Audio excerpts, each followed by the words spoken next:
I'm really part of this sort of collective of humanity, you know, and that I work with this sort of collective, you know, of other artists, other creators, that I'm just kind of an you know, maybe a conductor of this sort of choir of other voices.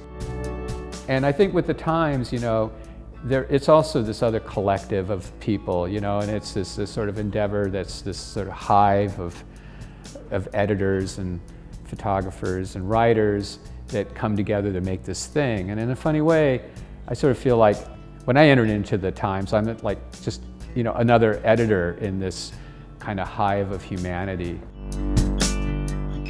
I found this weird moment in my life where I'd broken up with my girlfriend, lost the lease on my studio, made a little bit of money, like $2,000, which I felt like I was really rich. And I had to move, so I thought, well, I'm going to do one last crazy thing. I'm just going to move to New York, because let's see what that's like.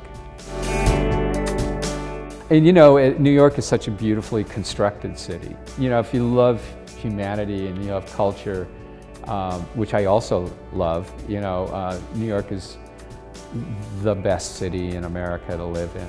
You know, just with everybody just all up against each other. You know, it's kind of magical that way. I was kind of raised Catholic, and you know, as Catholics, we're really into, you know, spooky, supercharged objects, right? But I realized that I'd had all these, like, you know, drugs and leaves and photographs and paint embedded in these sort of tamper-proof resin containers, but it lacked, you know, the actual touch of my hand on the surface of the painting, and that the one thing that my reliquary didn't have was, you know, the actual physical touch. So I thought I would leave that on the surface, and it also sort of, it also kind of brightened up the work.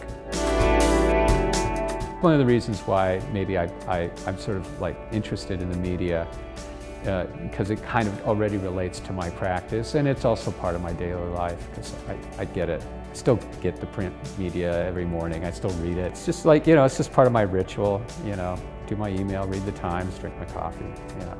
My reading of the Times and, you know, my kind of insertion, I don't know, I think like a lot of the news and the current events of the world and its pathologies have sort of entered into the work in these sort of circuitous ways. A lot of, you know, kind of social issues are sort of like more front and center, more embedded in the work. The Times paintings are influencing the work, and the work is influencing the aesthetics behind how I manipulate the Times. I used to have to, like, I'd cut things out and then have to go to Kinko's and have them Xeroxed, and you know, I'd blow it up to 30%, and have to run to Manhattan and come back. Oh, it's not the right size, go back. Now it's just all done here with printers and scanners.